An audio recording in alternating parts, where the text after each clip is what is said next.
Hello, my name is Boldon, and this is my Missional Helix project talking about the challenges of homosexuality in Seattle, Washington. Before we begin, I would like to address that many of the verses regarding homosexuality have come under attack and reinterpretation in recent years. And through these verses, I will lightly address these issues. However, before we begin, I would like to point out that the early Christian church regarded homosexuality as a sin. And it is not until recently that these verses have been called to go under reinterpretation. With that being said, let's see what the Bible has to say on this subject. Let's start at Genesis chapter 2, 18 through 25. We see God created one man and one woman to become unified in marriage. Let me read actually verse 24. Therefore, a man shall leave his father and his mother, and hold fast to his wife, and they shall become one flesh. We see actually this exact verse quoted in both Mark chapter 10 and Matthew 19. Why is this important? I believe that this is important because it shows that God's purpose and God's creation is created to have one man and one woman unified in marriage. This is God's order of things. We see in Genesis chapter 19, we see in Sodom and Gomorrah. Traditionally, this has been known as Sodom's sin being homosexuality.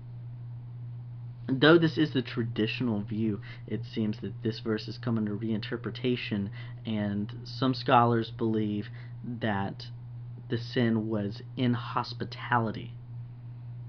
I would like to push back on that thought by pointing out that Lot offers his daughters, which would indicate sexual intentions. If it was just inhospitality, then you would see the men surround the house and maybe give them a bad fruitcake. Or men would surround the house and would want to kill specifically the people who came from out of town, which would be the angels.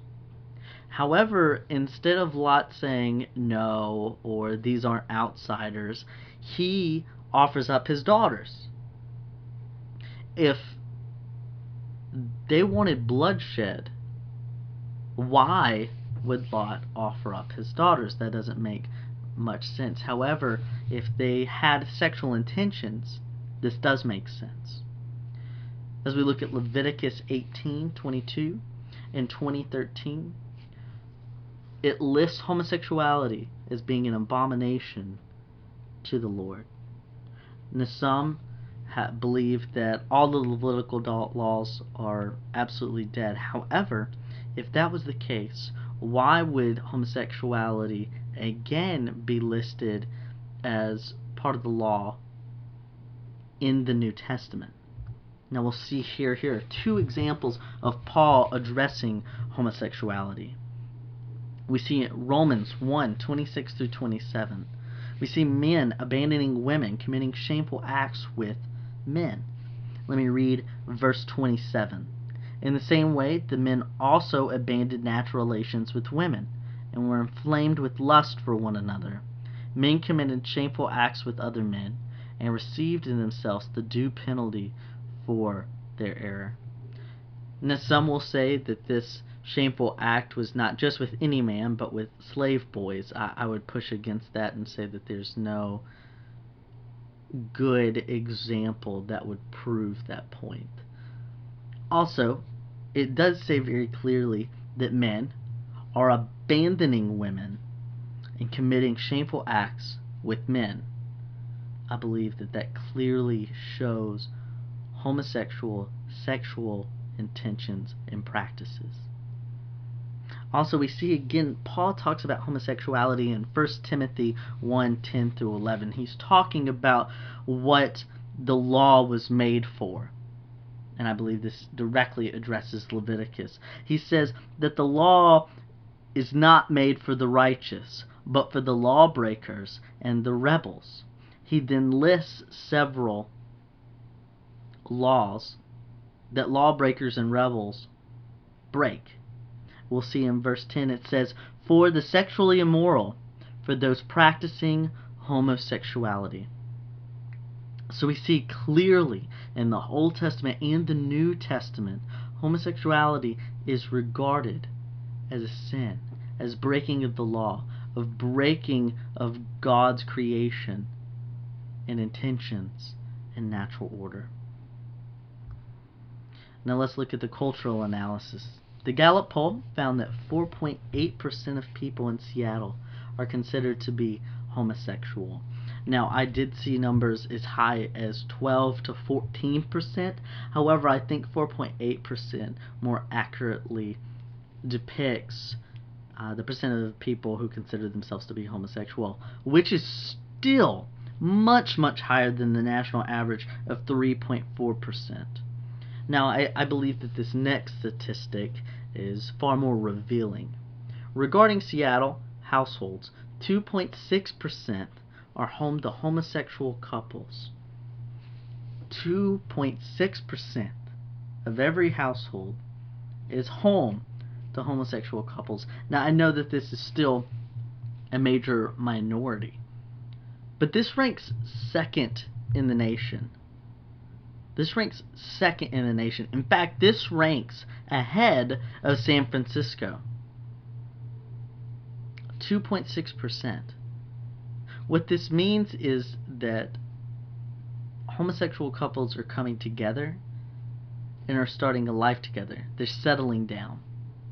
This means that they've accepted the lifestyle, not to the point of, just wanting to hook up or, just wanting to have sexual relations. They're settling down. They've accepted this to the point that they have a partner and they are living with this partner. This not only legitimizes their lifestyle, but even with 2.6%, this becomes somewhat of a normative. Seattle is considered to be the most LGBT-friendly city in the entire United States. Now, we saw that in the last statistic, but this has been found in several articles, that Seattle is, in fact, the most LGBT-friendly city in the United States. This means that people aren't committing hate crimes, which is a good thing. As a Christian, we believe that there should be no hate crimes. That's not the way to go about changing people's mind or sharing the gospel. But people accept this as legitimate. In fact, if you look at the national average, just a decade or so ago, people were in the minority who believed that homosexual relations and the homosexual lifestyle was morally acceptable. Now, according to the Gallup poll, nationally, 63% take homosexual LGBT lifestyle as legitimate and morally acceptable. This applied to Seattle would be much, much greater. The majority looks at this as legitimate. Now look, Seattle is ranked the second best city for same-sex couples to get married in.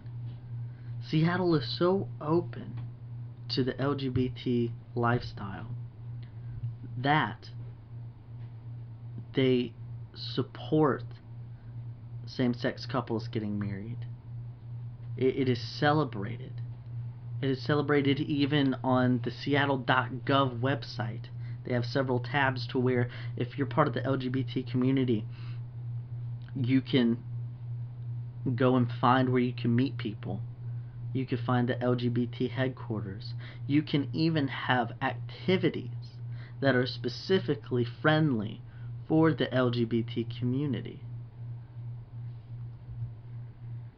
In fact, Seattle so much celebrates their openness and their friendliness in the LGBT lifestyle. Seattle has several books written about its homosexual history and present.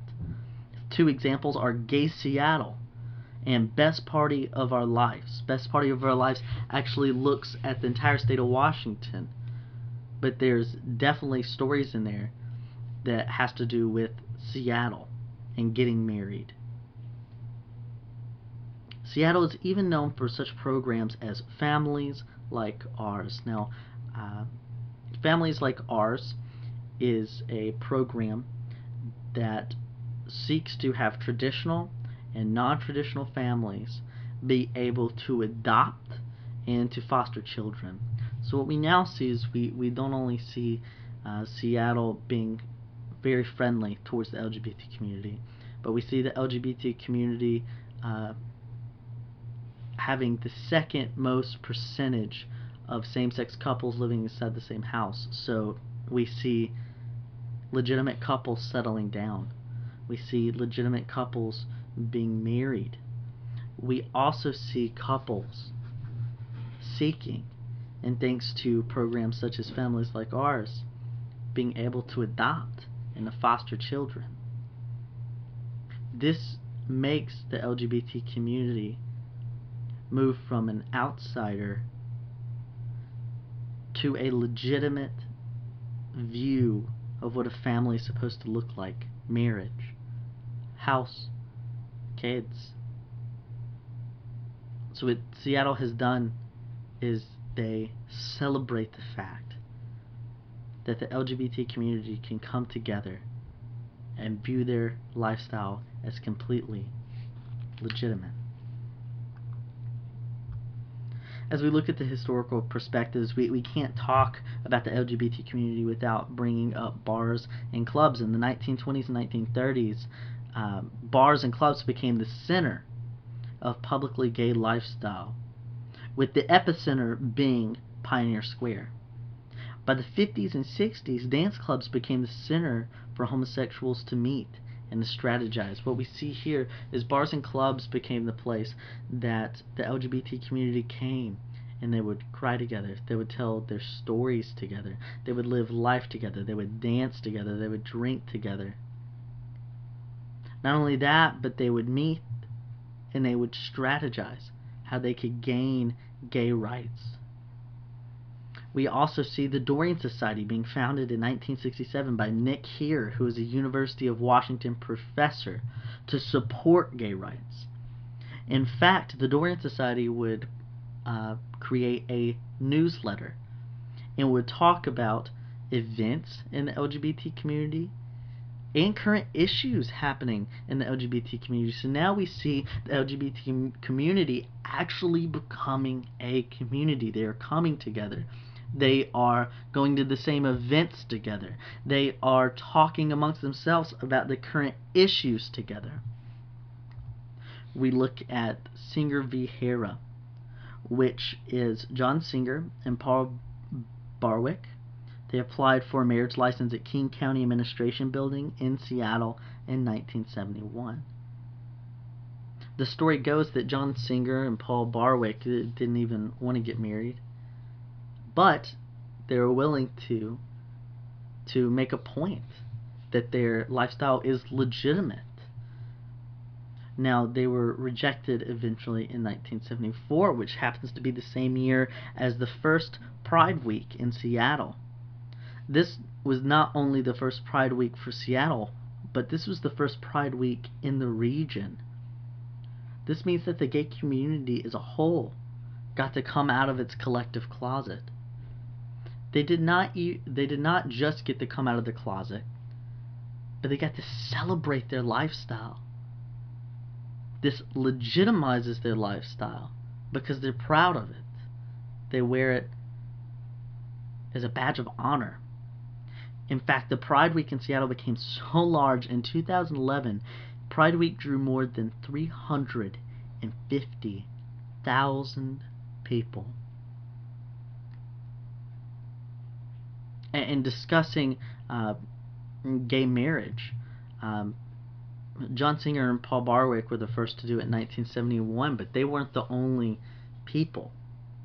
You actually have several cases, especially in 2004, of people going and applying for marriage license which eventually a homosexual marriage was recognized by the state of Washington in 2012. So we see in the city of Seattle that the LGBT lifestyle is not only viewed as legitimate, but they are forming families. They're living in the same household. They're settling down. Not only that, but the LGBT community is absolutely celebrated by the city of Seattle and all around it. So how do we form any sort of strategy? I believe the first place that you have to start is areas of contact.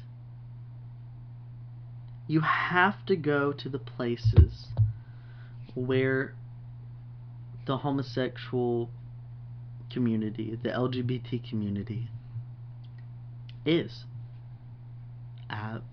My personal strategy would be to go into the workplace.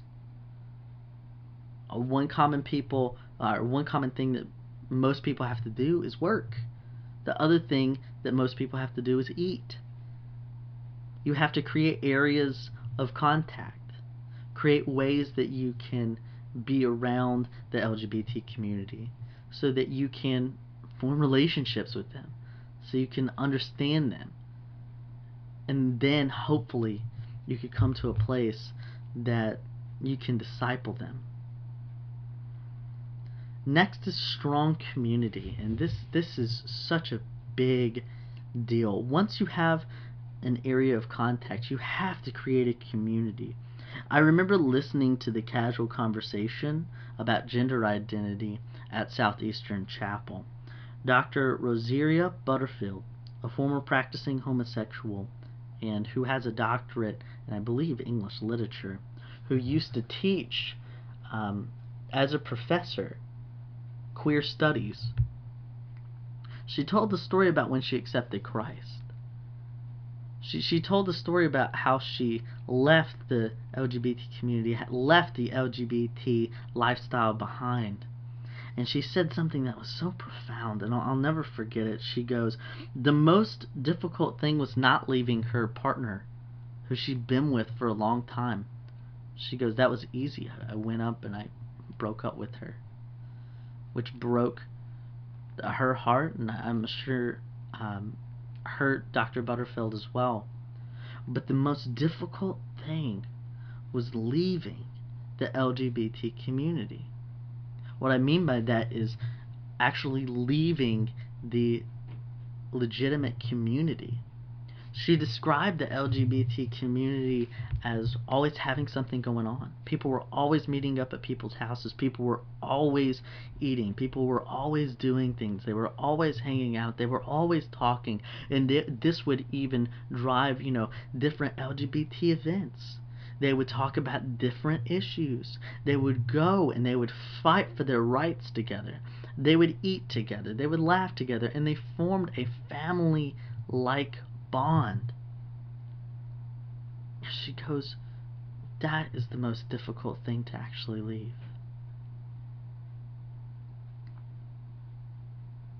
When the church goes to reach the LGBT community, we have to make sure that there's strong community.